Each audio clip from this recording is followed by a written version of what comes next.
To discuss the real issues affecting the Tasman nations, this is Trad Tasman Talk, jointly produced by the Unshackled.net and rightminds.nz. Now, here's Tim Wilms in Australia and Dieuwe Boer in New Zealand.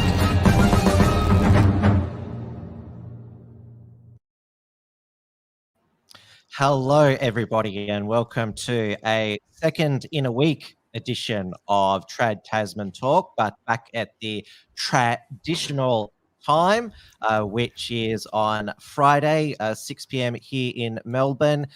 It is the 10th of December, 2021. It is Tim Wilms, Editor-in-Chief of the Unshackled here in Melbourne. And I am Dieuwe Boer, editor of Right Minds NZ, here in Auckland, 8 p.m. here, and a very, very hot day, very, very hot week so far as well. We've had the weather turn good today in Melbourne. We had quite a few muggy and wet days, but the next week is going to be sunshine. It is. I've heard it's really cold and rainy in Sydney because the La Nina's hitting there, and we've had more floods this time up on the Sunshine Coast. So get ready for a wacky and wild summer here. And meanwhile, in New Zealand, summer has basically been cancelled. All of these cringy ads that they've been running for the past few months to try and get all the teenagers vaccinated was the two shots to get your summer, 2 shots to do this and that, 2 shots to do all the things you love. And now it's like, shot, boom, boom, boom. And now everything's cancelled and you can't do anything. So. Can you tell me whether this billboard that was I saw on Facebook is actually legit from New Zealand Labor? Remember to book your Christmas booster. Each booster gives you up to 6 months worth of freedoms. No jab, no job, no refunds. Is that real? Totally. That was a very real ad. In fact, it was so real that the fact checkers had to go and fact check that it was actually like it might have been photoshopped. I remember, what is it? A Facebook page that you're associated with got permazacked because of a photoshopped Jacinta slogan which said "ending child poverty through abortion." Yeah, that's right, and got in trouble for that one. I think there was even an official media broadcasting complaint that had to go through for that one. Yeah. Well, here in Australia, the teenage vaccination rates, especially here in Victoria, are almost as high as the adult vaccination rates. Which means, the next jab push has been for primary school aged children, the 5 to 11-year-olds. And so we had, earlier in the week, we had the TGA, the Therapeutic Goods Administration, which approves drugs and vaccines, give their approval for Pfizer child vaccinations. They basically are a child-like version of the vaccine. They only have 1/3 of the dosage of an adult dose. And ATAGI, the vaccine advisory body, they gave their stamp of approval last night and recommended an 8-week gap. And Greg Hunt, the outgoing federal health minister, said that the national child COVID vaccine rollout would begin on January 10th, just before the 2022 school year starts. But it's not going to be mandatory for 5 to 11-year-olds. There's not going to be vaccine passports to 5 to 11-year-olds. That's what they always say in the beginning. But we saw in New York absolutely. last week. But, yeah. Jacinda did the same. She promised, no, don't believe all the conspiracy theorists on the internet. It's not going to be mandatory for children. We won't force them to get it, which is the exact same thing that she said a year ago on the subject of the current vaccines. And it's all like, oh no, it's not mandatory. You have a choice, as long as you choose the right thing. then it's not mandatory.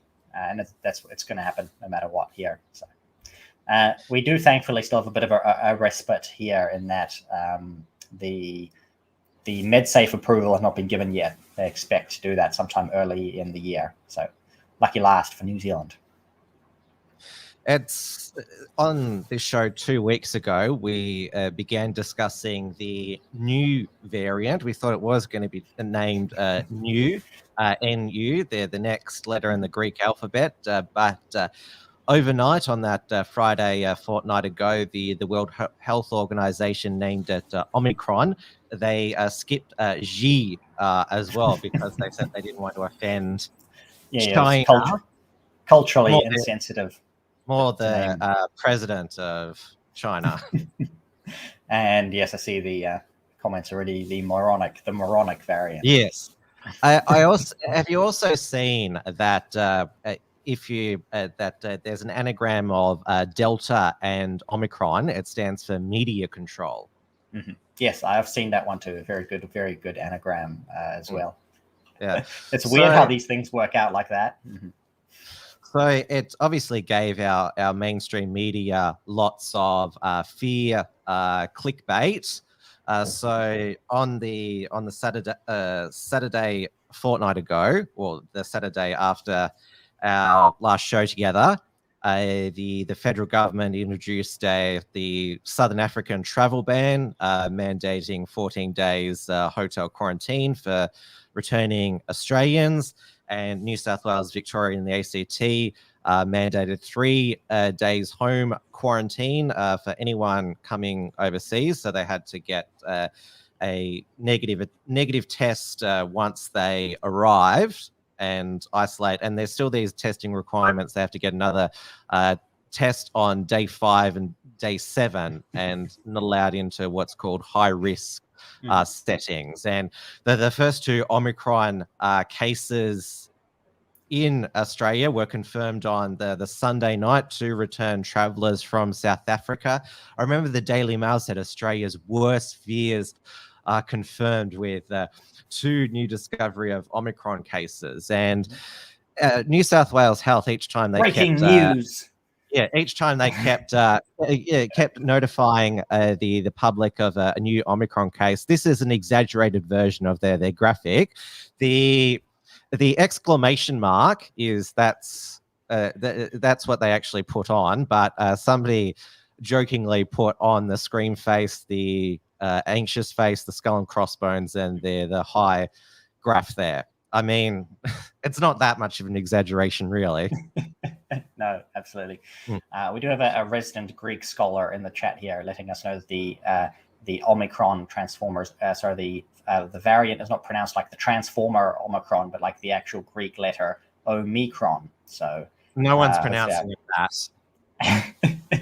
That's right. It's actually named after a transformer, a planet-eating transformer, not a Greek letter of the alphabet. So the more you know, the less you know. So after that, those 2 knee-jerk response. Well, there was a third, you would say, knee-jerk response from the federal government to push back the arrival of migrant visa holders, tourists from Japan and South Korea, and refugees, international students by 2 weeks. They were meant to start arriving on December 1. That's been pushed back until December 15th until we can learn more about the Omicron variant. We know quite a bit now, but that it's extremely mild, according to Pfizer, a booster dose should take care of it. And even though it's surging in South Africa, the cases are mild, the hospitalizations are low at this stage. The doctor who discovered it, Dr. Angela Katutsi, she can't understand why the whole world freaked out. The UK seems to have been the absolute worst. It's another chance for lockdowns. And that's why the world is freaking out. Yeah. Meanwhile, here in New Zealand, it's very calm. We've actually had a reduction in case numbers this past week. Still do have the occasional death with COVID. There's about 60 people in hospital with COVID at the moment. But half of them, the media's wanted to report very seriously that about 60% were unvaccinated. But they actually did the maths wrong. And if you count the numbers properly, it's actually 52% unvaccinated. So be careful out there, because you do have a 50% chance of ending up in hospital, if you're vaccinated or unvaccinated. We had, after the reopenings in New South Wales and Victoria, the cases halve as reopenings progress. New South Wales opened with a lower caseload, lower new daily caseload. They were averaging about 500 new cases per day when they opened up. It got as low as about 150, but they've shot up to, over 500 again today. It's a surge, not from Omicron. There was no new Omicron cases today. There's been like 2 Omicron clusters in the community. So 42 Omicron cases. And this is over probably a cumulative thousands of cases per week. Victoria, we had there was worries that there was 4 Omicron cases in the community, but only one of those 4 was confirmed today. The other 3 just had the Delta variant, which is the original vaccine evasive strain. Yep. But the reason why cases are rising in, Sydney in particular, is because of all these super spreader end of year Christmas events. Basically, people just enjoying life, and of course, that's still frowned upon. Unless you're in Boris Johnson's office, in the UK. No, it was a business meeting where it just had wine and cheese and music, and then the chairs like you do at a business meeting. Yes, that's right. Yes. Yeah.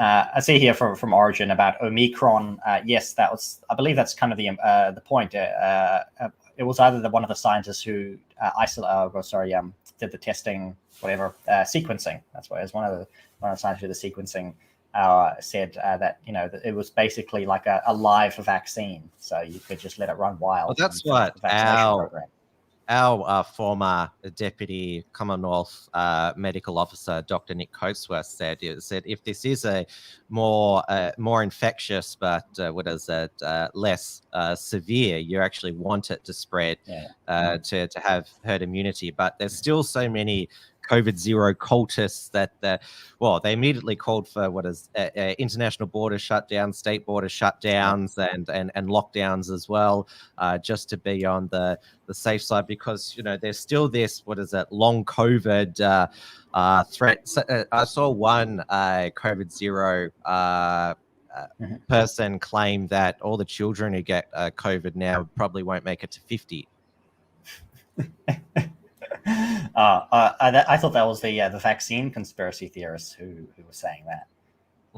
What we've actually found in Australia, in terms of, because obviously there's been a lot of conspiracy theories about that the vaccines are designed to make the population sterile, but it turns out it's the what's called the NPIs, the non-pharmaceutical interventions, that are having a sterilizing effect, like lockdowns, people losing their jobs and businesses, because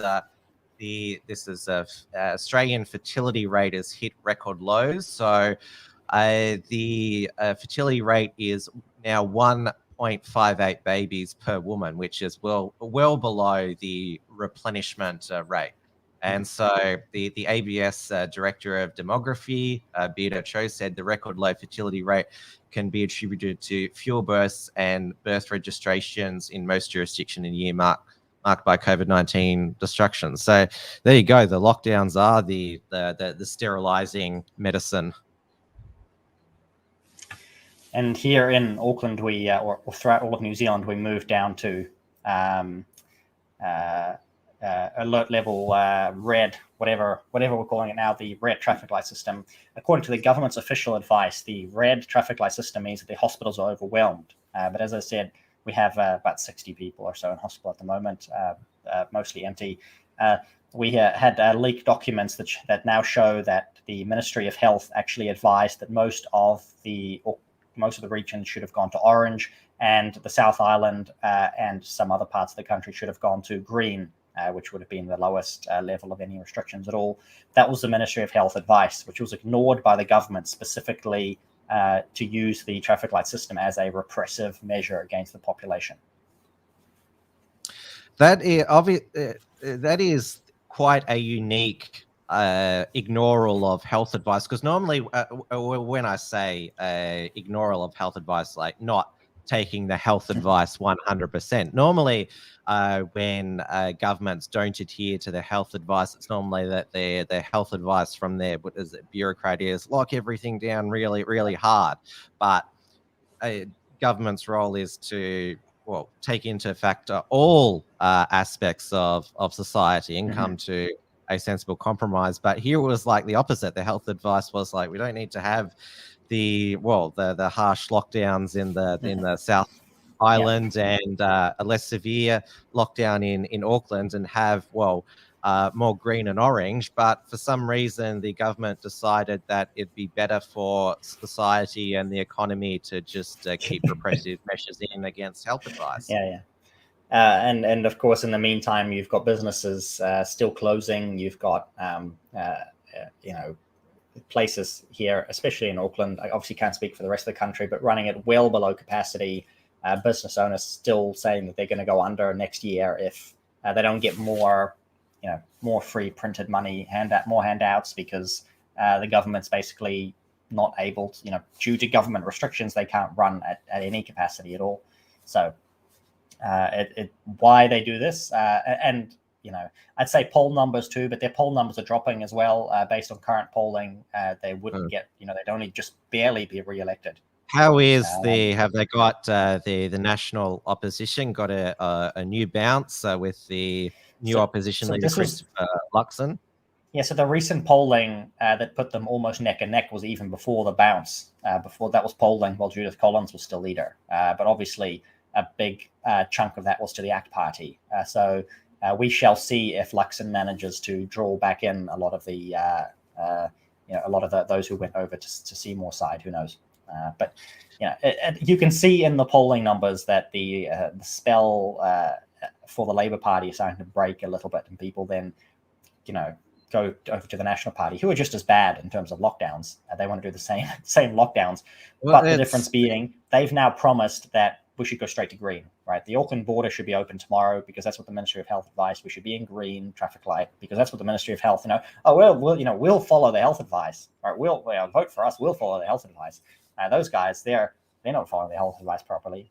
We'll do what the bureaucrats say. And that's basically been the line that Luxon has taken, which may prove to be incredibly popular. Who knows? And usually things that I don't like are popular. So that's kind of what I use as a measuring stick.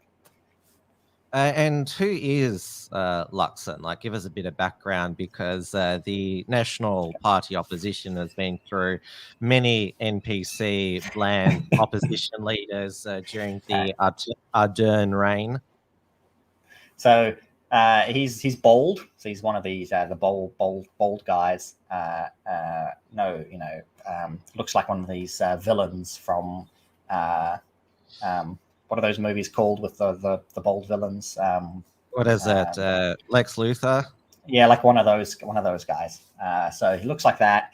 I don't know if he talks like it. I haven't actually heard to listen to much of him talking, but apparently he does present fairly well. He talks, like the common man. He's been the CEO of Air New Zealand, obviously our airline, and he did that for a while. Made lots of money, has 7 or 8 houses, is worth probably tens of millions of dollars. And he, I'm not going to be able to keep this up with the chat. I'll have to stop looking. The big hype from the leftists was that he was some kind of Christian fundamentalist, and he was going to put all the women in their back in their what's that fantasy that they have with the red dresses and the white hats? The Handmaid's Tale. The Handmaid's Tale, right? They were basically like he was going to do the Handmaid's Tale thing, and they hyped this up. But obviously, like I knew already, as soon as he became leader, he goes and does the speeches. He's like, "Oh yeah, abortion. Yeah, I don't like abortion, but I'm not going to do anything about it. I'm not going to say that it's murder. Don't want to make anybody uncomfortable. He loves getting the rainbow tick. Loves all the gay pride stuff. And then he goes and says, "Oh, actually, I haven't been to church in like 5 years, and like my faith is like really personal, just to me, and not going to do any of this. My faith has no actual bearings on anything that I do or say. So yeah, he's basically just your average like neoliberal NPC leader. That's what you would expect from the Lex Luthor villain." Well, that's what Dominic Perrottet, the current New South Wales Premier, is turning into. Obviously, there was all that flutter, leftist hyperventilating because he was a conservative Catholic with 6 children, and must keep his wife locked up at home, pumping out babies. He and his wife Helen are having their 7th child now, but he's now been embraced by the Sydney gay liberal club who loved Queen Gladys. They call him Daddy Dom now. He helped kill Scott Morrison's religious discrimination act.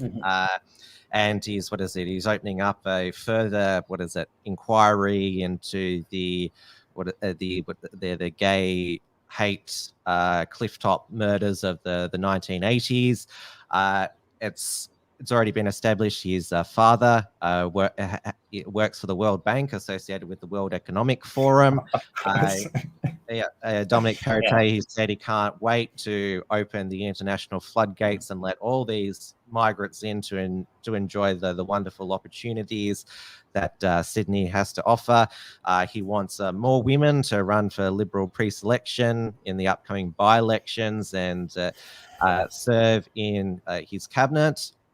He said one of the people he most admires in the world is Jeff Bezos of Amazon. A fellow Lex Luthor NPC clone. Yeah, it's the same. They must bow the knee. In order to get power, they have to bow the knee to the beast system. It's always the case. Now, if we thought that Jacinta and her government, the absolute power she has, couldn't get any worse, it did this week. Well, Jacinta has declared war on fags. She doesn't want the young people to bum fags when they grow older. Yeah. So anyone who is aged 14 or under, will not be allowed to purchase fags in New Zealand ever. I know it's not like a euphemism. Yeah, and I can see like this being a disaster.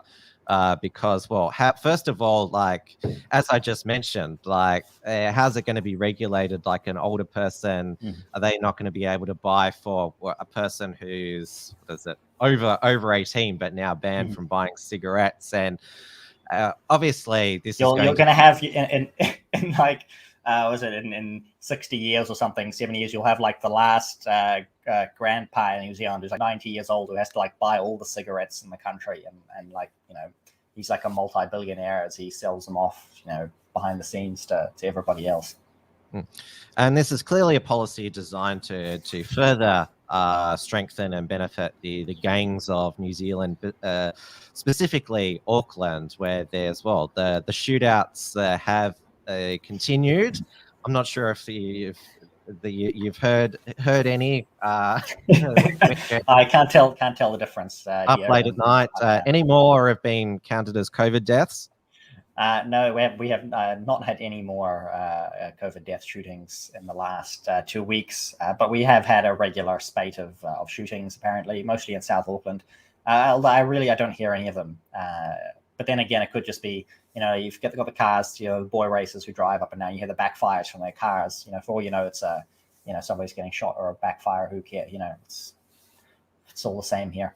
It must be a correlation between being declared the world's most livable city and having a gangland war, because when Melbourne was first declared the world's most livable city in the early 2000s, that's when we had our gangland war, where there was executions happening on the in the streets of Carlton, and even at an Auskick footy match. And then obviously then came the lockdowns to destroy the city of Melbourne, like what's happened with the lockdowns of Auckland. Oh yeah, absolutely. And the house prices have continued to shoot through the roof here as well. We had in the past month another $54,000 go onto the average house in Auckland. I don't know who's making $54,000 a month, but that means if you don't own if you're under 14 or under under 20 or 30 or maybe even 40 these days, and you haven't got a house, you can forget it. So houses, the housing market's gone up in smoke along with the cigarettes market. And I think, I have no problem with strongly discouraging smoking, and that is incredibly bad for people's health. We should probably ban all the sugar and ban eating too many calories and all of this important stuff. That's causing lots of deaths everywhere. Jacinta and her supporters, they'd still be okay if a young person was smoking a joint, just not a tobacco cigarette. You can smoke dope. That's fine. They encourage that. So you're going to need it to help relieve the blood pressure we'll be like down the line from you're getting your 8th Pfizer shot, and it'll be like your mandatory joint to go with it to help bring down your blood pressure. Write that one down, put it in the books. Obviously it is still legal to grow tobacco in New Zealand anyway, so you are allowed to grow it. The thing that does kind of annoy me is that cigars or pipe tobacco is as expensive or more expensive than cigarettes, which cigarettes are the really bad stuff. We should discourage smoking. Yeah, I'll specifically discourage smoking cigarettes. Make that clear to Dr. Foster. I'm all good with cigars and pipes and all of that good conservative smoking. You want highbrow tobacco smoking. Only rich people should be allowed to smoke, but it should be cheap for them. So that's my conservative position on that. We in Australia. So I shouldn't say rich people. I should say classy people should be allowed to smoke. Our Australian federal governments have consistently jacked up the taxes on tobacco, supposedly to pay for the healthcare costs of smoking, but it's just a revenue grab. And so just with that, the illicit tobacco market has exploded. The Australian Federal Police, they're busting illicit tobacco growing farms, and they've showed themselves burning the illicit tobacco, which that would be quite the fire there. And there's also been ram raids of supermarkets getting not getting the cash, but getting the tobacco. In other legislative news, Parliament did finish up for the year this week. So the last minute cigarette ban went through. They dropped 2 items from the agenda to get the cigarette ban through. They were going to pass a bill called, or known as the Three Waters Bill, that would basically nationalize all of the water infrastructure from local councils. And they basically set up a massive bureaucratic organization that would have some token iwi representatives that would work with the government to manage all of the water and then charge the taxpayers for it. They delayed that until next year, hugely unpopular, as you might imagine, having all of your water assets stolen from you.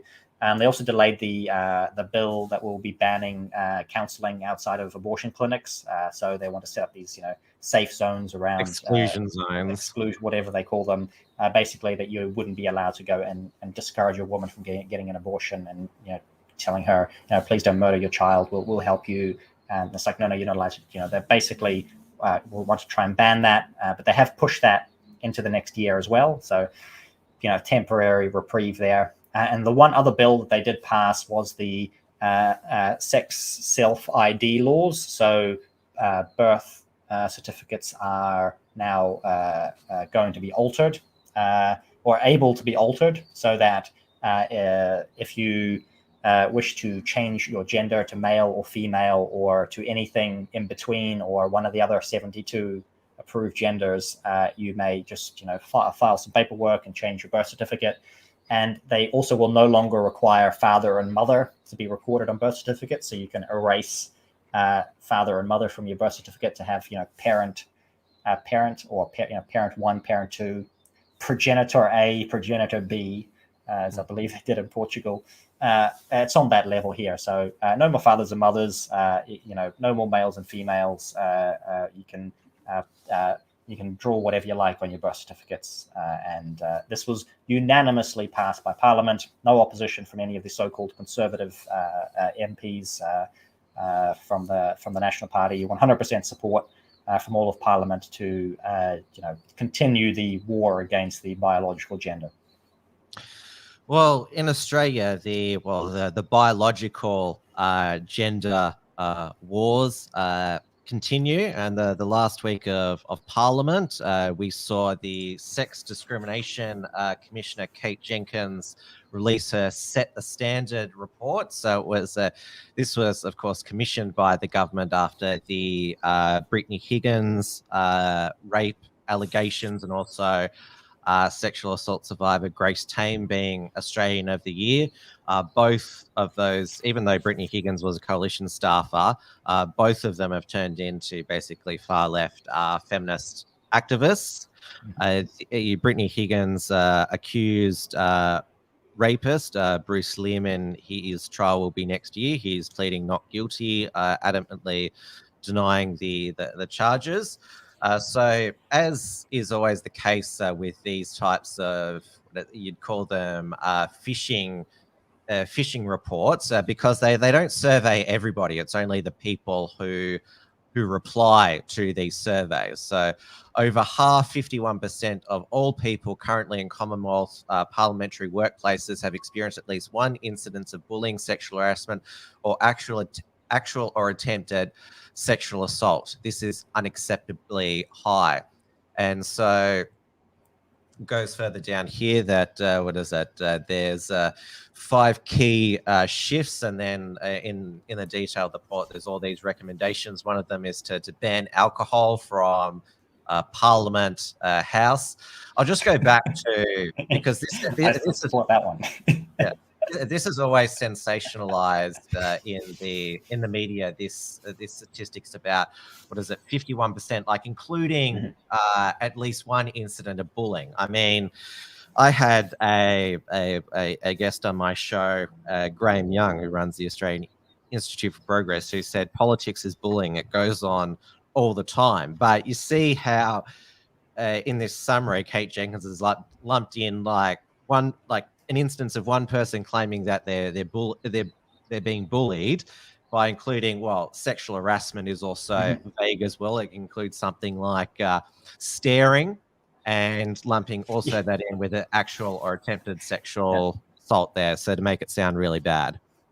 Yeah. And we also had the Australian Bureau of Statistics. They also got into the act, which said 1 in 2 Australian women has experienced sexual harassment in their lifetime, with inappropriate comments about the body or sex life the most common complaint. And obviously this is, again, like self-reporting.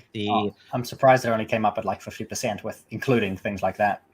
I remember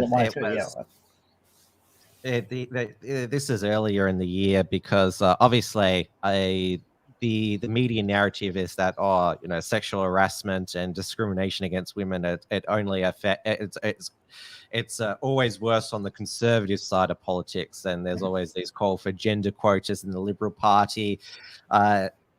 They don't focus on any of the instances of gendered bullying or sexual harassment, or even allegations of sexual misconduct in left-wing parties. They don't get the same scrutiny. So it's this when this is in the spotlights, it's always used as a stick to whack Conservatives. But Mhm. I remember it was designed to discredit the vice president of the Liberal Party, Tina McQueen. She's a grandmother. She was reported to have said in a meeting, "I would kill to be sexually harassed." Which is like that's also the other flip side of the coin. I mean, some women they like attention about their looks or a type of what would you call crude comment. Like some women actually like that. Make them wear a sign. What is it? Oh, whoops, that's going in the sexual harassment report now. But we had in the final week of Parliament, Senator David Venn of the Liberals. He was accused of dog growling at independent Tasmanian Senator Jackie Zambi, a vaccine mandate passport zealot, and Sarah Hanson-Young came to her defence. Watch, you have the power to turn this around. Why aren't you paying for the social housing we know that we need? Order. Senator Betts, Senator Lambie. Are you rising on a point of order, Senator Hanson-Young? Yes, I am, Mr. President. I don't think it's appropriate, given what has been handed down today, to have growling and dog noises coming from this side of the chamber while a female member in this place is on her feet. It happened. I don't know who is responsible for it, but it is inappropriate. And if we are going to change culture from the top, that means all of us. Senator Hanson-Young, Senator Wong? Well, I did, because I in fact said who's growling, and I would ask one of the senators at that end perhaps to do the right thing and withdraw. At least fess up. Come. Gee, you're tough, aren't you? You're happy to dish it out, not happy to take responsibility. I mean, really. Growling, Mr. President. Senator Wong, I certainly did not hear anything. Senator Wong, I'm not challenging what you heard. I certainly did not hear it. I cannot ask someone to withdraw something I did. Well, you can't really hear much what the heckling is in the chamber now with all those plexiglasses and masks. So David Van said he was not making growling noises at Jackie Lambie. He was just heckling, and his heckling was muffled in the mask. But obviously, you growling saw into his muzzle.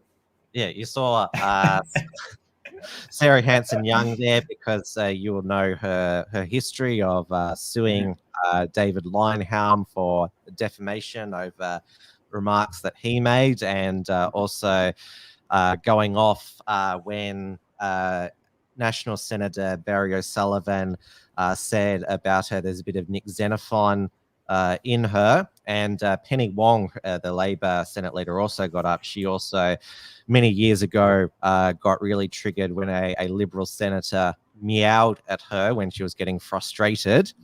But it was a Greens female senator who made the most reprehensible sexist remark in the chamber that week at Liberal Senator Holly Hughes. I'll just play the exchange and what Holly Hughes said afterwards. Apologise to Senator Gallagher for interrupting, but Senator Thorpe just made the most outrageous statement directed at Senator Hughes, which you probably didn't hear, but in the scheme of disgusting statements made in this chamber, that surely ranks at the top of them. Senator Small, I obviously did not hear the statement. Senator Thorpe. I'm happy to retract. I just got a view of something over there that disturbed me, but I'm happy to retract. Senator Hughes, Senator Thorpe has retracted whatever statement she made. I think we should move on. Senator Gallagher. Order. Order. Thank you, President. I just want to unreservedly take back my comments that I made earlier, and I apologise to that senator wholeheartedly, Senator Hughes, and that won't happen again. So I apologise to the Senator and also the Senate. Senator Thorpe yelled out at me, and I responded to her that, you know, she was a disgrace for pulling that stunt while we were discussing people with a disability. And at that point she said, at least I kept my legs shut. But what I took from it, what a number of my colleagues from across the chamber, Liberal, Labor, crossbenchers, that had I kept my legs shut, I wouldn't have a child with autism.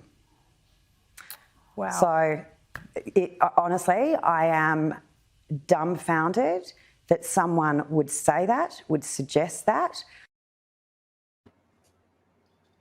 So that really appalling remark, and well, it also sounds like a eugenical statement as well. But they are all pro-eugenics.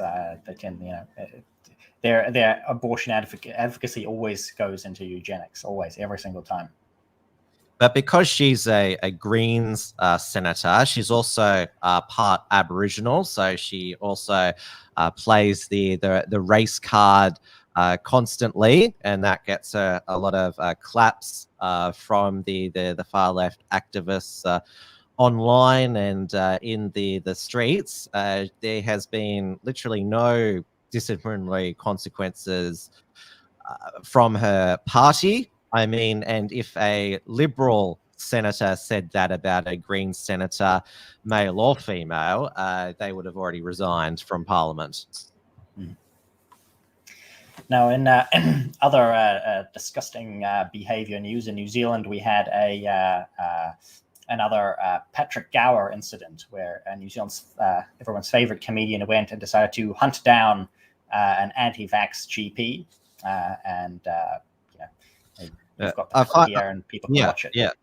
So for our Australian viewers, the best way to describe Patrick Gower, I think, is basically a low-rate Nick McKenzie. He's one of the hosts of the New Zealand Project, isn't he? Yes, if that's still running, I wouldn't even know if it's still running. Yeah. So another one of to add to his greatest hits here. Jody, I want to ask you about this vaccine certificate. Remember, she only took his blood pressure as a token gesture. You're giving vaccine certificates Leave to people. me alone. Jody, why won't you answer? Because I'm not talking to any journalists. Leave me alone. Why won't you answer our questions? It's very important. Why are you giving certificates to people, exempting them from the vaccine? Dr. Joni Gerard. I mean, really, this is horrible, horrible medicine. A doctor ignoring the rules. It's we've had the same thing in Australia. These doctors who are deemed to be giving non-legitimate vaccine exemptions hunted down. We had a doctor here in Victoria, Dr. Mark Hobart, whose office was raided by the Victorian Department of Health purple vest unit, and it's basically because these people are targeted because they're, in the mandator's mind that they're dissenting from what they want to impose. Yeah, absolutely, and then that's what makes them a target, obviously, for the journalists who are hunting down those who they see as dissenting. I did see a few red flags with this particular GP as well. It was mentioned that she was charging $80 for these certificates. And then as well saying, these certificates were not, official vaccine exemptions. They were just, she'd write a piece of paper that she'd say, don't believe the vaccine is right for this patient, sign her name at the bottom, charge them $80 for it. And then they would then have to sell this on to whatever situation they were in, they'd have to try and get out of it. I think that, should be careful to hear and that she was, probably giving a lot of false hope to these people at great expense, rather than actually helping them, through either whatever official process that you can go through to get an exemption in New Zealand, which, whether or not you can get one, don't actually know. A lot of people say, it's set up so that you can't get one. But if you watch the interview, if you watch her words, don't pay any attention to Patrick Gower's spin. She says, I've tried to, I've applied for one of these exemptions. I haven't heard back yet, basically. So it's not that she was declined or that anybody else I know who has been declined. It's just that they are on hold. So what she was doing there was probably not particularly helpful to these people. But then what you see the media doing, of course, is that they don't want to help these people who are under these mandates, who are in great distress. They're in great mental anguish. Their lives are being destroyed, and then there's no journalist interested in helping these people, right? They want to crush those people, right? They want to destroy them, and they're just using this opportunity to get to those people and to break them down. So I think the GP in this instance seemed to be there seem to be some red flags, and we haven't seen the whole story yet. I don't know if we will. And there seems to be some disagreement about whether or not GPs can actually issue legit exemptions at the moment. I saw somebody comment saying that they had, this was Victoria O'Brien, who had said she had called the Ministry of Health and asked after many hours on the phone and actually been told, no, GPs can still issue legit exemptions until the 13th of December. But if you watch the clip of the GP, it doesn't seem like the GP knows that or is actually trying to do that. But certainly it seems like in the next 3 days, only the official exemptions, like the official legit exemptions, are issued by Ashley Bloomfield. He has to have his signature on it. And if somebody wants to try and get that signature on it, it will be a great process to follow. So far, I haven't found anybody who actually wants to go through that process. But it, certainly, like that GP said, she had applied for that process, so they'll have a backlog. Good luck, funneling people's, people want an exemption, and they've got to go and examine every single case through this panel.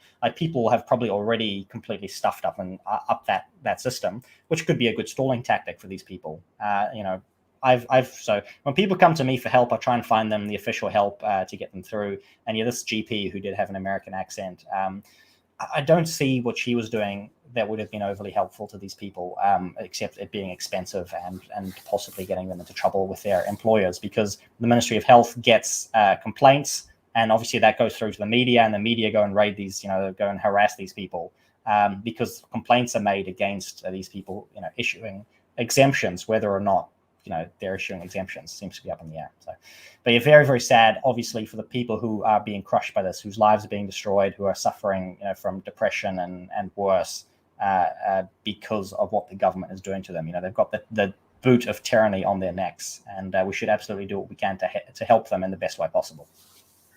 Well, in New South Wales, they're still committing to lifting the vaccinated economy on December 15th. I would say don't count on it until it actually happens. Yeah, certainly. In Victoria, Dan Andrews, he's softened his vow that the vaccinated economy is going to continue throughout 2022. There's hints that may end in mid-January. He got his permanent pandemic legislation through the Parliament after he got another independent, or crossbencher, I should say, on board, Rod Barton of the Transport Matters Party. So just before Dan has gone on holidays for the summer period, even though he had 3 months off after he fell down the stairs. I mean, obviously, I'm glad to see the back of him throughout the summer, but I sort of think also, what a bludger, taking more time off. So he's getting his revenge under the new, the new, framework, as he calls it, that'll come into effect at 11:59 p.m. Wednesday, 15th of December. Nothing will really change, but it's just basically, literally is, as it says, a new framework where he the new framework. Yeah. The perpetual pandemic framework. Yes. There's, after this, he doesn't have to go back to the Parliament to have a renewal. His government's supposed to table health advice about why they're declaring the pandemic and having public health orders, even though they've hardly done that throughout the past 20 months. We also had, tragically this week, because these vaccine mandates have destroyed a lot of people. A woman tried to set herself on fire because of vaccine mandates. So she parked her car on a street in Werribee, doused herself in petrol before placing the sign on written plea. Police attendant tried to talk her down. They set herself on fire, telling the police that she had nothing left. Yeah. So and I can is... reiterate here as well, you know, the official health advice that was leaked in New Zealand was that the health officials did not recommend this. They said do not do the vaccine. The same with our yeah. ATAGI vaccine advisory body as well. And this was specifically done by politicians to crush these people, and in some cases, as we see, to kill them. Yeah.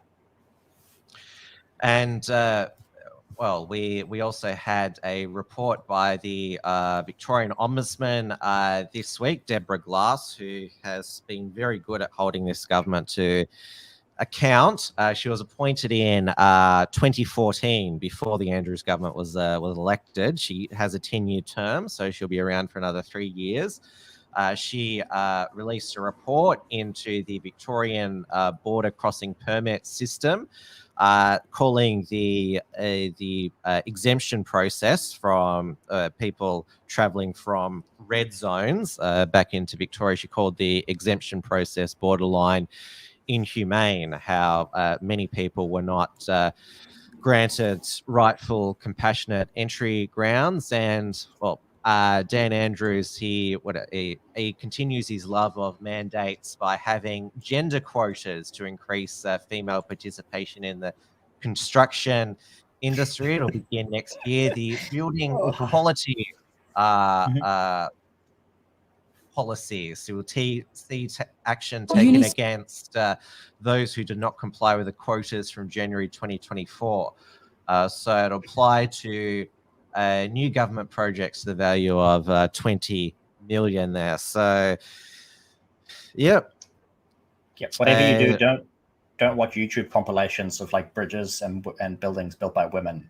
Don't search for that on YouTube. We'll find out in about 10 years just how good these diverse diversity quotas and roads and bridges and railroads are. Now, yeah, I'm sure everybody feels much safer knowing their critical infrastructure is built by diversity hires. Now, obviously, the Victorian government has made many cruel decisions throughout the pandemic, but so have other state governments. The Queensland state government, they've also had cruel border policies. They're going to be reopening on December 13th to what's it called, hotspots, to the double vaccinated. So they have to have a negative test before they come, and also 5 days after this. I'll put up this graphic again. This is also basically not just the Queensland border crossing procedure, but also when South Australia and the northern, South Australia is already open. They didn't. They got the wobbles a bit with Omicron, but have kept the borders open. But yeah, just more tests. Same with Northern Territory opening on the 20th, and also Tasmania on the 15th as well. So yes, there's free travel between Victoria, New South Wales and the ACT with no testing requirement. But yeah, if you want to go to one of these formerly zero states, that's basically the entry procedure. And Queensland is going to be introducing a vaccinated economy, which includes restrictions on organ transplants. I'll just play this. Of course, a bitter pill to swallow this morning for the unvaccinated. Queenslanders needing life-saving surgery. It's been revealed that patients will be denied that procedure unless they're fully vaccinated. Many say they're not anti-vax, they're just fearful of the side effects. That policy won't be re-evaluated until February next year. Take the vaccine or we'll let you die. Well, take the vaccine or you could possibly starve. As Queensland is not going to be locking out the unvaccinated from supermarkets, but supermarkets, pharmacies and other essential businesses will have the ability to mandate that will have their own vaccine passport policy, according to the state small business minister. So it'll be at the discretion of private companies whether you're going to starve if you don't take a procedure. Lovely. And absolutely. yeah, Suddenly our governments are very libertarian, aren't they? Though, we shall use the private companies to crush it. And the WA hard border cruelty continues with this tragic story. A grieving mother and father from Williamstown are pleading for Western Australia to relax its border restrictions after being denied entry to identify the body of their 20-year-old son. But Premier Mark McGowan is standing firm, insisting the harsh rules are about protecting his state. A mourning Melbourne family, locked out and let down. The fact that he was lying in this cold morgue by himself, and I mean, God, it just killed us. Jordan Grace had been living out his rugby dream in Perth. He was 3 days shy of his 21st birthday when he took his own life. His grieving parents tried to enter WA on compassionate grounds, but their appeal was denied. And I put on the application quite clearly why we were going there, and it was just to go and identify our son, my baby. Despite being double vaccinated, the Grace family was told they would need to spend 14 days in hotel quarantine before they could see their son. There was no ifs or buts, it was just how it was. Our son's dead in Perth and we can't even get over there to go and get him. In the same country. Just ridiculous. Yeah. Western Australia's border has been closed to Victoria since July. When asked why the family wasn't granted a compassionate exemption, Premier Mark McGowan offered this explanation. Because we don't want to end up in the situation New South Wales and Victoria have ended up in. McGowan said police are responsible for border entries. I do not accept that we've done this in a way that lacks compassion. The heartbreaking tale has revived calls for WA to relax border restrictions. Victorian Premier Daniel Andrews offered his condolences. My thoughts and prayers are with them. Being frank, I don't know that I can necessarily influence the policies of the West Australian government. It was 2 weeks before Jordan's body was returned to Melbourne. Katie and Steve had to rely on the generosity of others to get their son's belongings home. Natalie Yanides for 10 News First. And if you or someone you know is experiencing a personal crisis, there is support. Call the Lifeline 24-hour crisis hotline on 13 11 14. Yeah, so this is just one of many stories of government cruelty throughout the pandemic. In fact, Amnesty International has even done a report on, well, the inhumane aspect of WA's hard border closure. Yeah, there's nothing much to add to the comments in the chat here. I mean, this is just evil. There's nothing more to be said to that. But they still love Mark McGowan, the Western Australians, believing that he's kept them safe from the Kung Flu and the. People will submit to anything if it's just for your safety, and they'll submit to anything. Flu, the Vinda flu, or what is also now called the Mandela flu. So that's what they believe over there. In fact, a marketer over in Perth, Mark Wong, created a limited edition State Daddy-O cereal in the form of Fruit Loops, and on the back there's at least Fruit Loops are appropriate for this. Yeah, a maze on the back where you have to escape the WA hard border. That's the breakfast maze on the back of the Daddy-O Fruit Loops. So it's actually, if you look in deeper, it's actually a very deep, you would say, satire, black satire of the WA hard border policy and calling Mark McGowan a Fruit Loop. Mm-hmm. Yeah, that's for sure. And as always, it's just the people love it. Same thing here. No matter the level of cruelty or the inhumanity or the deepness of the evil, people love it because we're safe. we're safe. That's the only thing that matters. That's the tragedy of the whole thing. We've gone over the hour, so we might just go through quickly the other reports that we've got. So we've got an economics, sport, and media report. We might. Where should we start first? I already did a bit of the economy report in terms of the house prices here in New Zealand. There's still the economy here is going to be crushed next year in many ways. We don't know for sure if the government will keep printing. Suddenly they've become a bit tight-fisted, and Grant Robertson is not being overly generous with his free money that he's printed, his 50 billion worth. It's not free.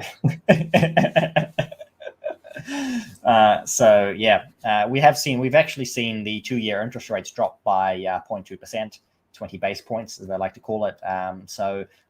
Interest rates rose quite sharply to what they were calling sort of pre-pandemic levels, but we're starting to see them drop again as house prices keep going up, as businesses keep going under. So it's certainly looking pretty rough going into the end of the year for us here in New Zealand. Well, our interest rates in Australia, the RBA has kept them at a record low of 0.1%. Obviously, the supply chain, I shouldn't say issues, but crisis plaguing the world is threatening to impact Australia, including our freight fleet, because of the AdBlue diesel exhaust fluid that's in short supply, and there could even be a shortage of beer.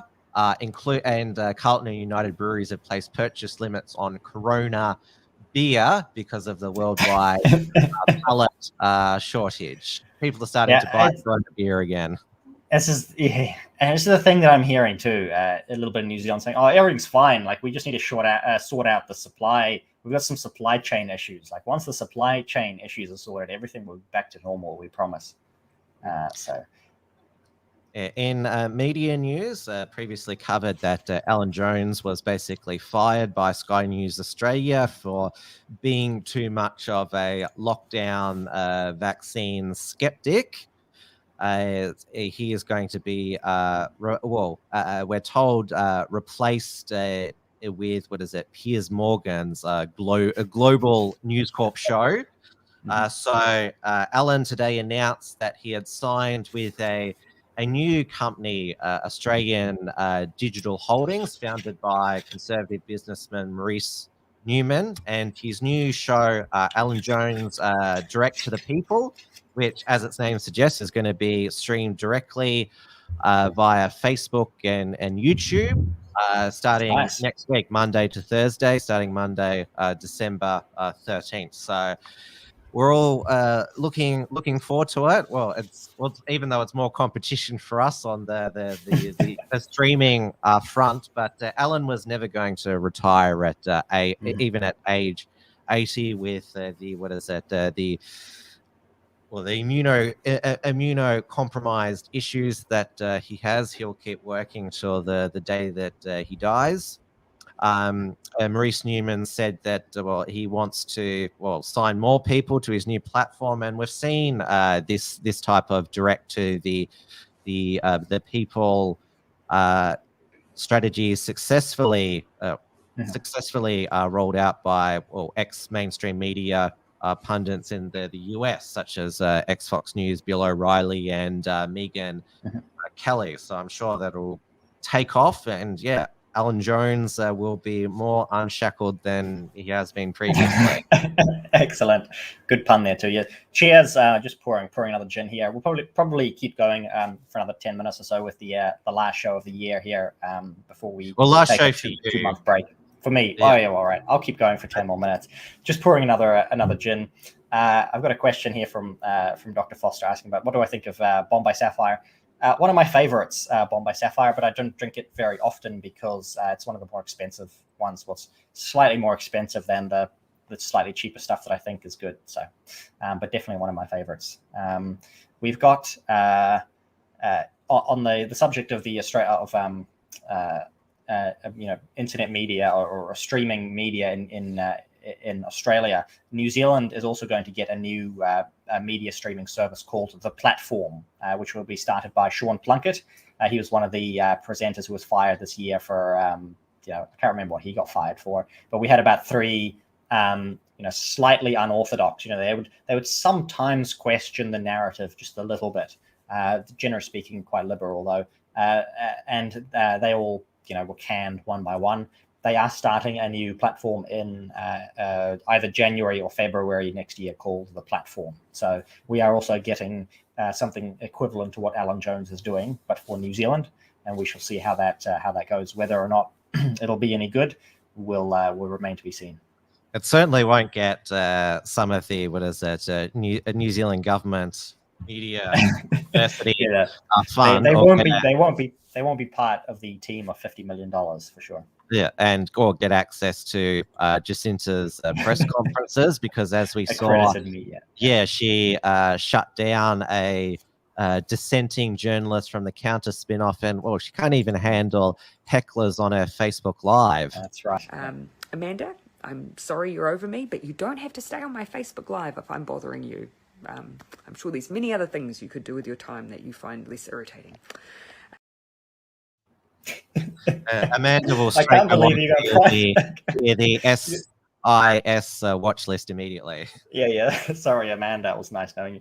To have the a prime minister of like one of the probably largest, most powerful top G20 countries in the world succumb to a comment on a Facebook media live stream is both hilarious and horrifying at the same time. Now move on to the sports report. WA's hard border policy has cost them the 5th Ashes test. Cricket Australia has now decided to award the 5th test to Hobart in Tasmania. Melbourne wanted a 2nd Ashes test. Canberra was also interested as well, but Hobart is going to host its first Ashes test. Also, Australia is going to be joining the US and a growing list of nations in taking part in a diplomatic boycott of the Beijing Winter Olympics. Yeah, I don't think New Zealand does. And of course, China is not happy that there's not going to be Australian diplomats in the crowd. They will pay. Ooh, But please sell us more of your steel.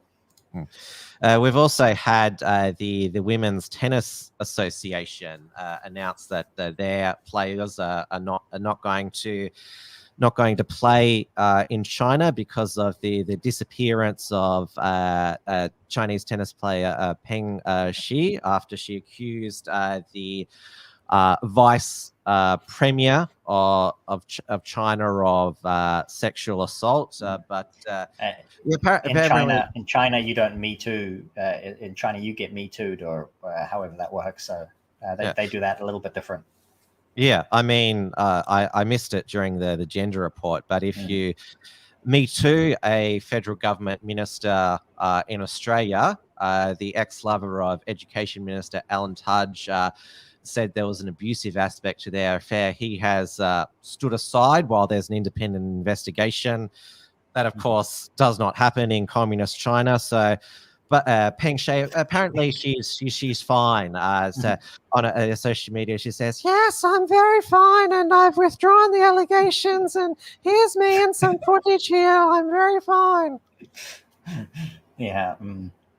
Although Australia has been learning from the propaganda there in China with the Springs, was the Howard Springs camp with their basically advertising it with like softcore pornography over the internet. Yes, what is that? The Howard Springs babes there, because and then that's how they all advertise their propaganda, and then you see the photos behind the scenes, and it's like people being dragged away, and everyone in their full hazmat suits and people locked onto their balconies, and Claire Lehman, the editor of Quillette, who won the 2020 Australian Libertarian of the Year for some reason, has been the #1 PR campaigner on Twitter for the Howard Springs quarantine camp. this meme has been doing the rounds here. I saw this on Luke Rudowski's Twitter. Stop calling it a concentration camp. It's just an Australian government-run facility where you're detained without trial, relocated by the military, and cannot leave when you want to, and be issued and arrested for trying to escape in the name of safety there. So Claire Lehman has said, look, it's just for people who can't isolate at home. You know, there's, what is it, Wi-Fi and Netflix there, and your food, like, this must be, I don't know, Claire Lehman's new, what is it, you know, intellectual darkware, Ed Lloyd strategy. What is that? That is the predictions. We've got the chat demanding predictions for 2020, 2020, what are we at, 2022 next year. So we're going to start here with our predictions for 2022. They're going to keep the camps going. We're going to go lockdown for winter again. And they'll come up with, we'll run out of Greek letters to name variants after. So we'll have to switch to something else. Not going to predict what it's going to be. And I don't know. I guess that's my starter for doomsday predictions. For the moment, it's like, especially after they promised people, if you take the vaccines, things will go back to normal. They can't as yet sell full lockdowns. I mean, they were able to, sell a short, sharp lockdown in Austria for 20 days. With the mandatory vaccination, that sort of is going to be like the new lockdowns, I think. If they since it's harder for them to sell lockdowns, that's going to be the new big stick, because Austria, after their lockdown, it's like, right, because there's too many unvaccinated people, it's going to be mandatory. Germany is also flirting with mandatory vaccination. Boris Johnson, when outlining his plan B or more distraction from his Christmas parties last year, has also said we need to have a conversation about mandatory vaccinations. And Dr. Fauci said that ideally we'd love everyone to be voluntarily vaccinated, but obviously being fully vaccinated, you're going to have to keep having a top up to be fully vaccinated. So I think that's going to be the more sellable strategy, in 2022 to continue to flatten the curve. I don't think either of us, or perhaps even anybody in the chat, is willing to say that this will be over next year. I would have said that maybe a few months ago, but now I've been fully convinced by the conspiracy theorists, doomsdayers, that this will continue for all of next year. Well, there'll still continue to be more variants that people will freak out on. On the Gold Coast, they found Omicron Light this week from the Nigerian subvariant. This only has 14 mutations, not the 32. But the good news about the Nigerian subvariant is that it does promise you a chance at $25 million if you respond with an email. Yeah, the Nigerian Prince flu. I'm going to cancel some of the predictions in the chat here. Tani saying that they'll switch to Chinese characters. Now, that's one thing that we can predict they won't do. Right? It's very hard to predict things that will not happen, but this is one thing we can predict that will not happen. They will not pick Chinese characters. It will be nothing to do with China whatsoever. All they could from Amy, you have to have. They could just do what they've been doing, is like, if they find out a variant is a subvariant of something, because we already have Omicron Light, but there's also already Delta Plus. Yeah, that's right. We could do that. Or plus. Yeah, the South Park satirized the new Delta Plus rewards program variant. And probably variants of the future will have like 260 mutations, and so you'll need your seventh Pfizer booster. Yeah. What's it? There's also you've talked about monthly Pfizer subscriptions. Yeah, the subscription, the Pfizer subscription. I'm not ready to predict that for next year, but it's certainly possible. With the UK talking about like three monthly, like someone somewhere might offer a monthly subscription. I'm just waiting for that to happen. And then I want to go back to the prediction from my wife here. She's saying that Luxembourg will get rolled for a woman. No, I'm actually going to pour cold water on that one. He's like the perfect globalist NPC. I think he's perfect for the role. I think he's going to stick it out and replace Jacinda because Jacinda will run out of steam. They eventually can't put enough of that. What's that stuff that they inject into the hydra. What is that? The blood? The blood, the magic blood that they harvest. The baby's blood. The altar. That stuff. Hydro something. It's not really long. Yeah. it's another thing that. Because it was on the cover of Newsweek this year, so Alex Jones was proven right. Right. Again, okay. So that's why we'll stick with that. Anyway, eventually that stops working on people and they have to replace them. So you can write that one down too. That Luxon will stick it out. Well, she's eyeing that. What is it? Secretary General of the United Nations, or what is it? Well, and he'd help her. He'd help her get that. So I think. And then when Luxon retires, be a member of the World Economic Forum, because if you're a communist, you go to the United Nations. If you're a globalist, you go to the World Economic Forum. Okay. Yes, the chat has finally got there. Adderochrome. That's it. Yeah. Thank you. Everyone got it at once. That's apparently how US senators still manage to serve in their 80s and 90s. Could be very well. Won't say no to that possibility. And the other, so that's predictions wise. I'm not sure I'd be willing to go any further with predictions. I don't know if we're seeing some issues of real economic trouble in some countries. It's hard to know who can fake it the longest. It's hard to predict like total global meltdown because it happens when you least expect it, and it happens very quickly. Possibility. You can put that on the bingo card, but I won't commit to that. If you've got any other predictions, otherwise we can go to sort of the year in review, favorite moments. Well, I've said my predictions that it's going to be if they can't solve the lockdowns to flatten the curve, the NPIs, non-pharmaceutical interventions, it'll just be endless booster jabs, like new variant, just jab. Like that's been the response. It was the initial response of the UK government. We don't know whether the vaccines work against Omicron, but we're just going to start jabbing people after 3 months. Like it makes sense. All right. Highlights from this year. Difficult one. For me, I could do personal highlights rather than news highlights or even lowlights, but could do news lowlights. I did have a good year. Spent a lot of the year spending my commute on a bike instead. Did a lot of e-biking while I could, and then being locked at home, working from home. On the whole, I've been spending more time with my family because of changes that I've made in my life this year. So that's going to be my big highlight for the year. Really, I think that's the only thing. And I've been doing a lot less writing and other commentary because of that, but I don't really regret any missing out on that. It's been a good year to do less commentary. Are you talking about what's personal highlight for the year?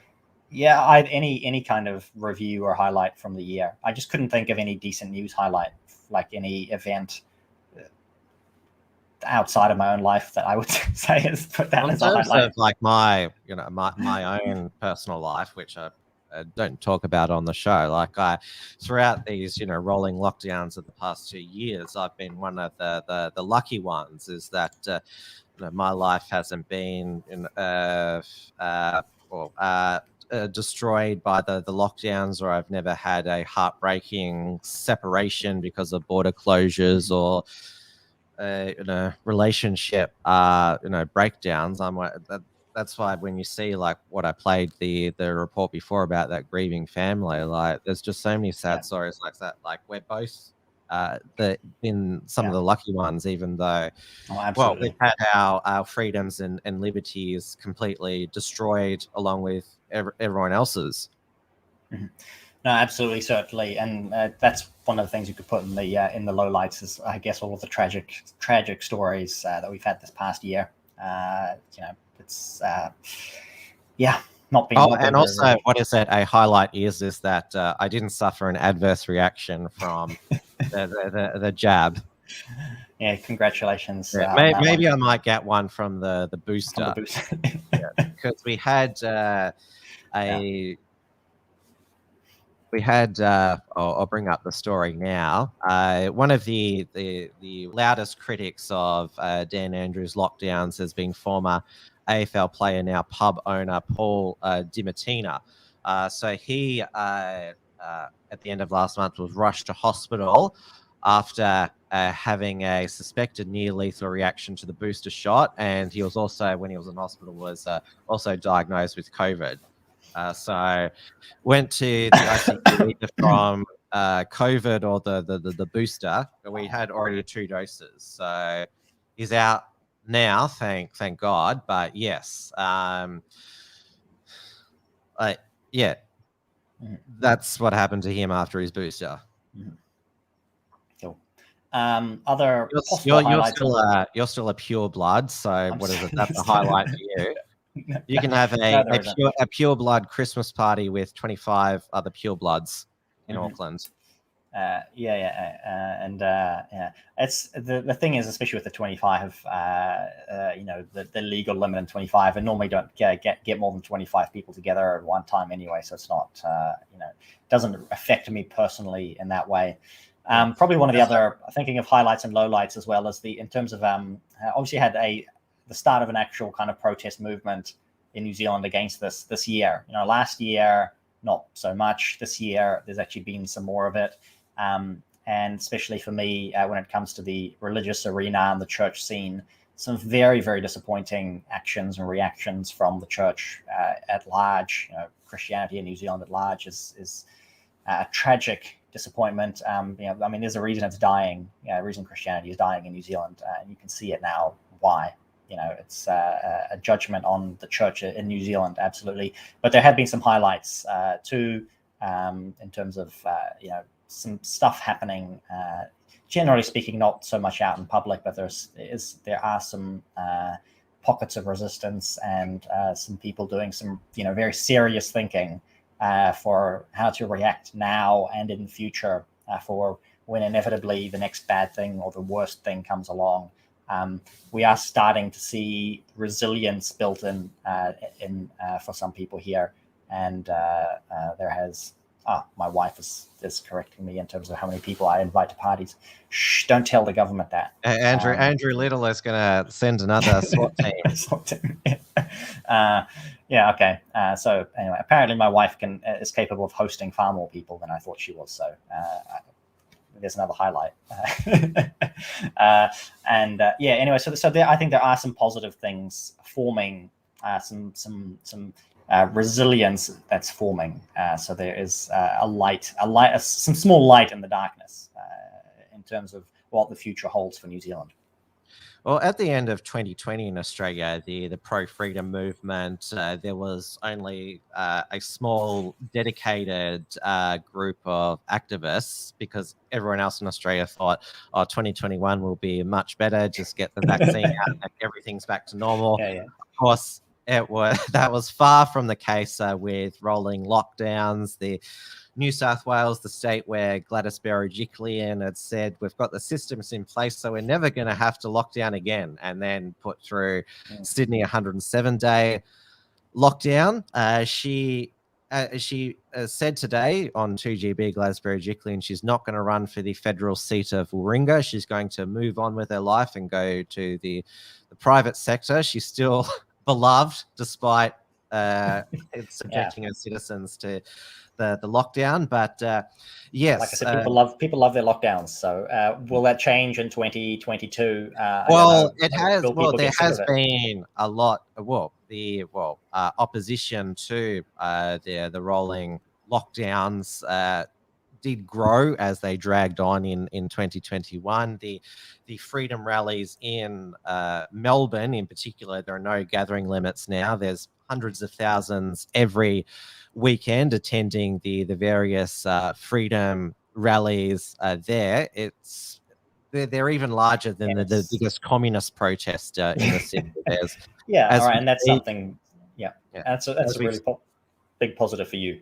Yeah, as we speak, there's a street-side picnic takeover, anti-segregation picnic dinner happening at South Bank, and then on Sunday there's all these various freedom groups, and they've all learnt to get along now. Like there's less factionalism. There's some from the left and the right, but they've now learnt that there's a greater cause. And I don't care if someone's has really far left views, as long as they're for freedom. There's a Reclaim the Line rally on Sunday, 12 p.m. at Parliament House. So, and well, the pro freedom people, there's been a lot of people have said what have they achieved? Dan Andrews, because the lockdowns were becoming so unpopular, abandoned COVID zero, and now we're living with thousands of cases per day. Dan has said, we're not going to have an Omicron zero strategy. We've got to live with the variants as well, which that's a refreshing backflip from Dan. Pardon the pun. Yeah.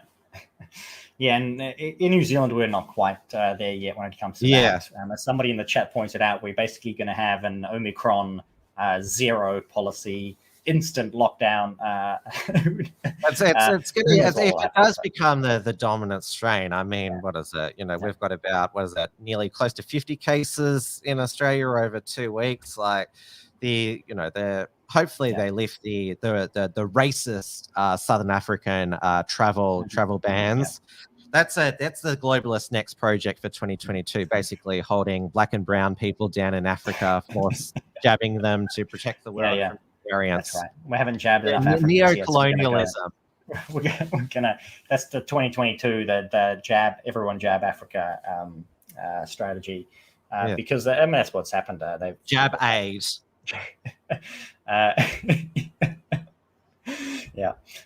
What we're going to be seeing in early 2022 here in New Zealand is we are now sending all of the Aucklanders out to seed COVID throughout the rest of the country. So you've had all these places that have been COVID free for 2 years. They've still got people wearing masks, and they have 50 people in their buildings, and their churches 50 people where are vaxxed only, all of this nonsense. And they haven't had a single COVID case in 2 years, and we are going to be able to spread the COVID love throughout all of New Zealand and just dump it on everyone. Wearing masks. They were wearing masks in the New Zealand Parliament this week, and Jacinta lost her mask. And so, sadly, there was no footage here, but Thomas Cool and the press gallery saw this. Chris Bishop raised a point of order, noting there was an MP not wearing a mask. It was Jacinda Ardern, who had lost hers, so she quickly put on Grant Robertson's mask, and he didn't have to wear one because he was speaking.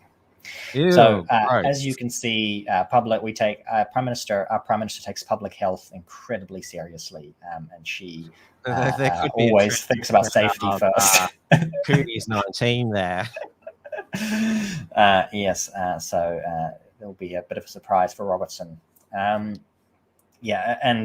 Anyway, so you've got people throughout the country acting insane, psychotic, but they're now going to be given the gift of COVID for Christmas. So I hope they enjoy it. There's less masks now in Melbourne. They're only mandatory in retail settings, public transport, aged care, and hospitals. They may be getting rid of the masks in retail settings on December 15th, along with the hospitality staff still have to wear them at the moment. That's the hospitality slave rules. So the people enjoying themselves, they don't have to wear masks, but the peasants, slaves, servants, they have to wear the mask to show that they're subservient. Yeah. There's one slightly good bit of news here. I was just thinking about how we're spreading COVID throughout New Zealand. The government has done a slightly good thing here, because if you're not vaccinated, you have to get a test to leave Auckland. But they've just announced that you can get a free antigen test at any local pharmacy. So you can turn up to your local pharmacy, get a free antigen test, and then you're good to go throughout New Zealand. So if you're unvaccinated, you won't be able to leave Auckland and spread COVID around the country, because you have to get an antigen test just before you leave. But if you are fully vaccinated, you can carry, because you don't have to do the test if you're fully vaccinated, so you can get COVID and just leave the city and spread it all around the country. So all of the people who are going to get infected with COVID will be infected by the fully vaccinated, because the unvaccinated are not allowed to spread it. Well, that's part of the reason why I took the 2 jabs, is so I wouldn't be subjected to these constant poking and throat jamming. Thank God the anal swabs didn't take off. But again, the rapid antigen test is not the lobotomy, so you're not allowed to you don't have to get the lobotomy tests. But still, slight silver lining for some travel, like I guess so. In South Australia, it's a PCR test costing the taxpayer $150 per test. Well, I heard from somebody who's flying, talking about tourism. In order to get out of New Zealand, to get on the plane, you have to pay in $250 in New Zealand to get if you want to get a voluntary test for a flight, which you have to get on a flight. You pay $250 per person to get your test. So enjoy the rest of your tourism around. Whether it's tourists coming into New Zealand or tourists leaving New Zealand for Australia. I mean, that's not going to happen, right? Only people who are going to see family, going to some kind of emergency, they're going to fork out that kind of cash. They'll pay that tax, pay that fine, as it were, to go and see their family and enjoy, wearing a mask on a 4 or 5 hour flight as well. Absolutely.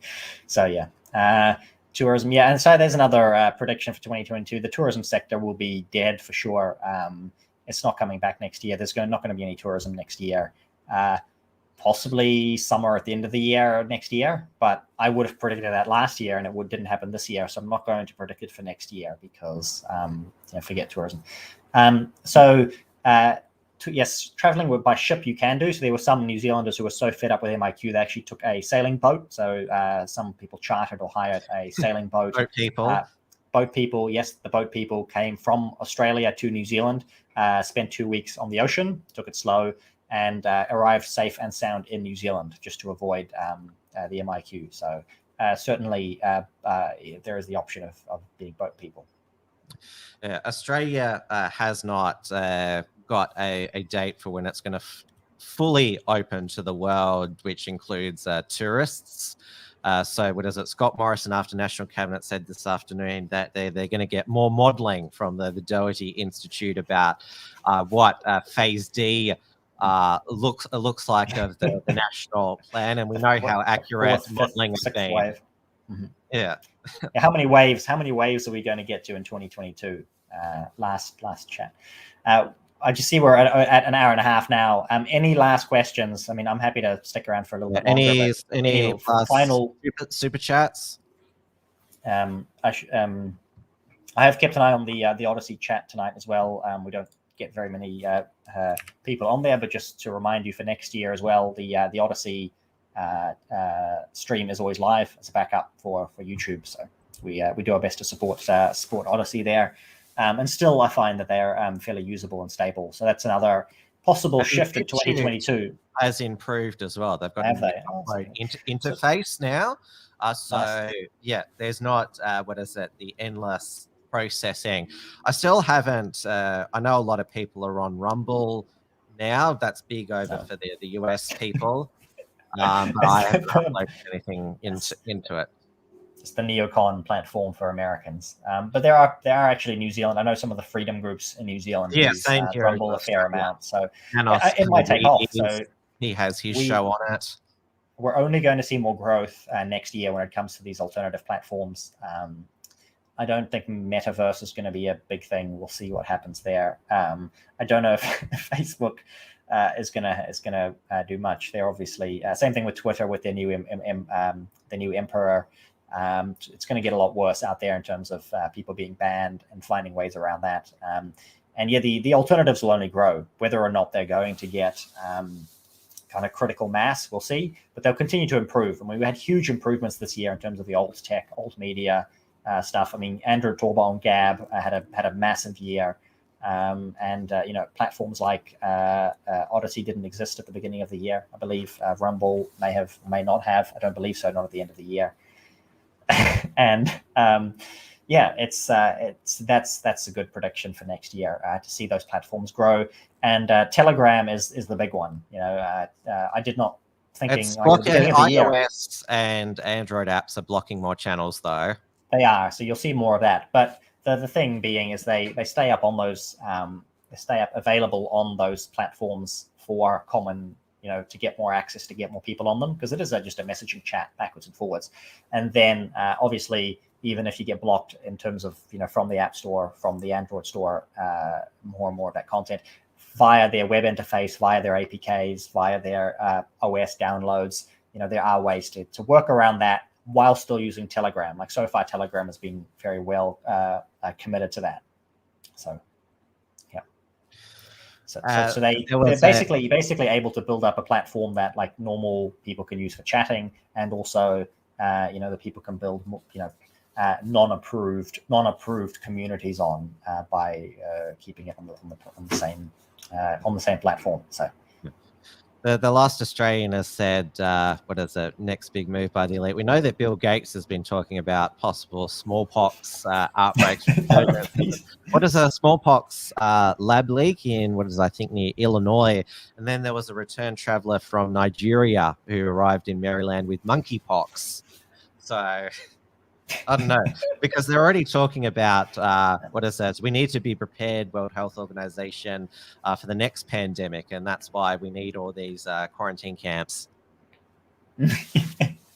Yeah, precisely. WHO has called for a global pandemic management pact.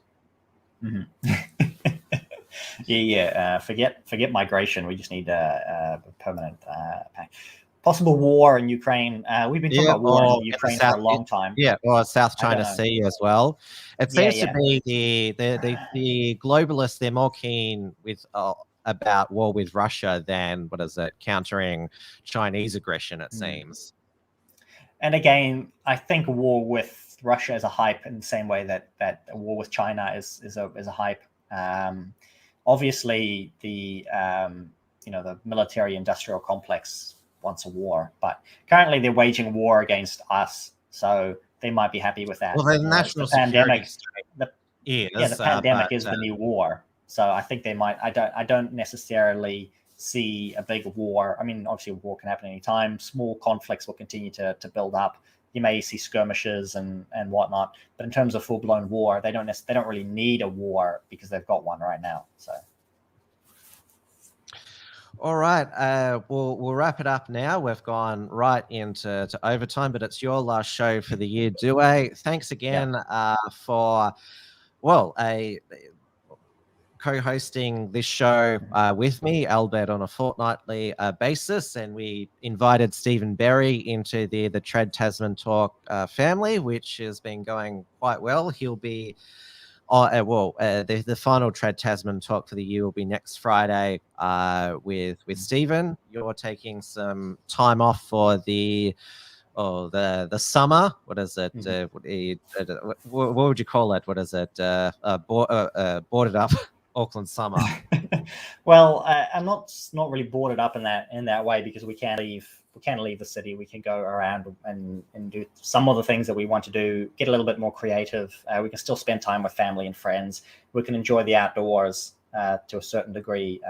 Obviously, the Department of Conservation in New Zealand has said their huts and other facilities are vax only. So you've got to get a little bit more,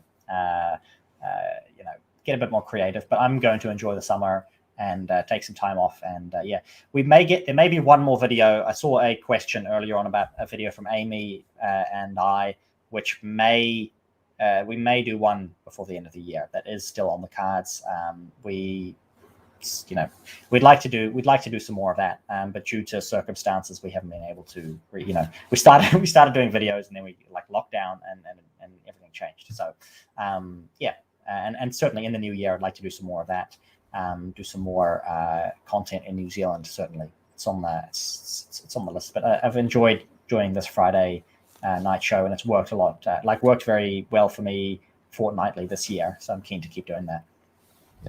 Yeah, Amy, as she's continued to be supportive of the show. Your other half, people haven't seen before the show. She make sure that your beard's intact as well as your hair. She does that absolutely. Amy's my number one fan. She's been here for almost every show. I really appreciate that from her. And she points out here as well, the army has lost 1,000 soldiers. It's most based Chad soldiers, because those who wouldn't, go along with the vaccine tyranny, basically the ones who didn't want to, destroy their souls watching MIQ, those guys are all gone. Over 1,000 of them. We've got, just in Auckland alone, we have over 1,000 vacancies in the nursing hospital sector. So, due to the vaccine mandates, they've wiped out, a lot of really good people. We're seeing some towns where the media is reporting that the ambulance may not get to you because they don't have enough paramedics to man the ambulances. The fire truck might not come to your house because they haven't got enough firemen, because they just fired them all. Because it's better that your house burned down than you accidentally get. And if your house does burn down, make sure you exit your house COVID safe. Make sure you sanitize your hands and wear a mask. Same if your home is flooded. Yeah. So it's just absolutely evil, horrible stuff that the government's doing, and they've committed to doing this to purging out people who question their motives and their mandates. So you must show your vaccine passport before they'll come and put the fire on your house out. Before the ambulance will pick you up, you get a scan, you get to have your COVID app scan. It's coming in 2022. The firefighters, they're risking their life to put out your house fire, but getting COVID is way worse than potentially burning to death. Mm-hmm. Yeah. So, all right. I'm afraid there's not been too many upbeat white pills for the next year, but apart from the growing freedom movement. Yeah, that's certainly it. Is how do you say it? Metal, precious metals forged in fire. That maybe that's the white pill to finish the show on, to finish the year on. Yeah, Bitcoin is it's proving itself once again. Just as stable as gold, as the money printing presses. Well, there'll be as much money in the world as there is rolls of toilet paper. Yeah. Oh, absolutely. We can use the money as toilet paper. Bitcoin. We need a Bitcoin prediction for next year. This year we had immense growth in Bitcoin. Currently we're down about 25% from the all-time high, which is nice. Bitcoin does it. It really shoots up and overshoots its value and drops back down and stabilizes. It climbs up over time. So I'm expecting next year is going to be an incredibly good year for Bitcoin, an even better year than this one was. So, and the dips are always good because you can never have enough Bitcoin and you need the dips to pick up some more. So, definitely been a really good Bitcoin year, and I've got a lot of people into Bitcoin. People who've just come to me and asked about Bitcoin as well, and I've gotten more serious about it too. I've been hodling a bit since like 2016, but not really paying too much attention to the rises, what they call the bull markets and the bear markets, and but I'm paying a lot more attention now that we're seeing mainstream adoption. It's getting to the point where you've got these big organizations who are looking at this saying, I don't want to miss the boat on this, and that's nice. I like that. American midterm predictions. Republicans. I reckon the Republicans can pick up a majority in the House and Senate. Yeah, I reckon they'll sweep the House and the Senate, and they'll sweep the gubernatorial races as well. I mean, Virginia and New Jersey were just the gubernatorial races were just a preview because obviously there's the states that are lost causes like California, New York, Oregon, and Washington. But there's still so many sane Americans who do not want their children masked in school or their children taught critical race theory. Yeah, there is a little bit of the pendulum system in America too, where if the if you got a Republican president, you get the Democrat wave, and if you got a Democrat president, you get a Republican wave. They kind of go backwards and forwards, much like in New Zealand, where often there's not much of a difference between National and Labour, not much of a difference between the Republicans and the Democrats. But you've got a lot more of these, proper populist Republicans that come up, Christian nationalists, and some really good, you get some really good people in there, and some doozies too sometimes. But they actually can get good people in, and they can actually build up a bit of a movement. So interesting things can happen in America that can't really happen here because of the way their political system is built. Regarding Roe v. Wade, very black pill on Roe v. Wade always. The truth about Roe v. Wade is that the court needs Roe v. Wade for its legitimacy, effectively. They've always supported Roe v. Wade. Every time it's come up for review, it's been in a majority Republican court. Every single time the Republican majority court has affirmed Roe v. Wade. 6-3 Supreme Court. Yeah. But last time it was a 7-2 Republican support for Roe v. Wade. This was in the late 90s. I think it was a very serious. It was a really big. I think Casey something v. Casey. Casey versus Planned Parenthood. Yeah, Casey versus Planned Parenthood. It was 7 Republicans for, 1 Republican, and 1 Democrat against. There was only 1 Democrat on the court that time, and he voted against it. He was the original one who voted against it the first time. Who voted against Roe v. Wade was still on the court at that time, and the only Republican who voted against it was. Clarence Thomas, Antonin Scalia. Clarence Thomas, he's the only one. Clarence Thomas at the time, because I don't believe Scalia was on the court. So Clarence Thomas is the only member of the court who has ever voted against Roe v. Wade. So unless he can pull these milquetoast losers with him, it'll be upheld. Whether he can do some magic, who knows? It's not. It's with these, as we've seen, I don't see it overruled. With some of the Republican-appointed justices, as we've seen, they tend to mellow into liberals, like Chief Justice John Roberts, who's basically part of the liberal wing now.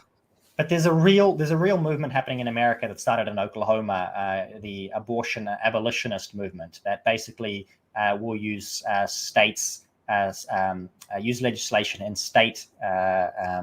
What do they call them? State congresses or state houses, where they can nullify Roe v. Wade. So they can actually pass laws that will make Roe v. Wade obsolete in their states and say that it should be ignored.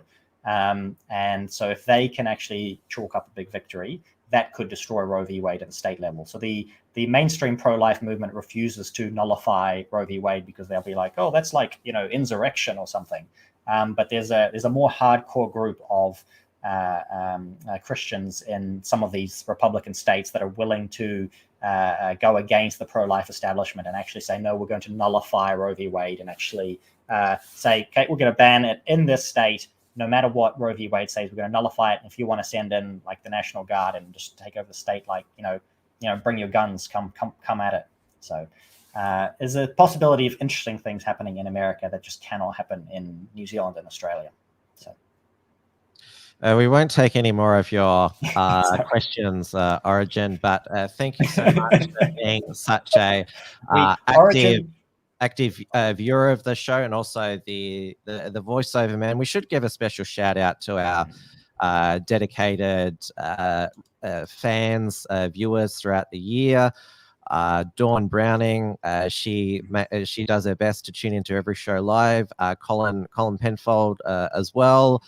Clark He, who's also been a regular super chatter. We've also I don't know how to pronounce his name. I don't know. Yeah, Tare. We've played a few of his videos on the show as well. Granny Annie, you've also been a dedicated fan as well. Savage Nobles, Merry Peasants, you're a very youthful, eccentric fan. always that's so flattering of you. Oh yes. So anyway, Amy has said Origin is to stop asking questions because I need to wrap this up and these memes. Thank you for that, Amy. So also, I want to say to Origin though, call me, and we're going to do a podcast before the end of the year. It's the one other thing I will do. So we'll answer your questions on that. He can help me answer the questions. Dr. Foster, 1968. He's also been, well, he's what is that? The pronunciation expert. Absolutely. Was he the one that was saying we were butchering the Greek alphabet pronunciation? Yes, you're butchering the Greek alphabet. You're butchering my name. You butcher a lot of things. But sorry, I've had some off-air conversations with Tim about his pronunciation, and he's not going to fix it. So you have to deal with the Australianness, the future of the Australian accent. But it said right in the what is it, the voiceover. Origin pronounces your name right in the voiceover now. Yeah, he does. So that's been fixed. So. Yeah. All right. Take care, everybody. Have a merry Christmas and enjoy a Christmas party. We know that there are plenty of health fascists who want to, well, especially in the UK, cancel Christmas because it's going to be a super spreader event. It's going to be a super spreader event of love and human connection. So yeah, enjoy your Christmases and New Year. We hope that our doom predictions don't come to pass, but we're realists. So, but please enjoy what you can this summer, and we'll see you most likely in the two of us together in the new year. But Trad Tasman Talk with Stephen next week. I pronounced his name right, didn't I, Stephen? Yeah, that one's right. Again, from me as well, a big thank you from me to everyone who watches the show and contributes in some way. Really enjoy doing it, and really enjoy seeing all of the comments in the chat. I do read all of them, even if we don't, read them all out every show. We do really appreciate all of that, and it always amazes me how many people enjoy enjoy me talking about whatever, writing about whatever. Sometimes I'll write some things up and I'll show it to one person, and they'll get all excited about these things, and that never ceases to amaze me. So I really, really do appreciate all of the support. All right. Good night, everybody. Stay safe and stay sane. Good night. Thanks for tuning in to this week's edition of Trad Tasman Talk. To keep up with the latest real news and analysis from the Tasman nations, visit theunshackles.net and rightminds.nz.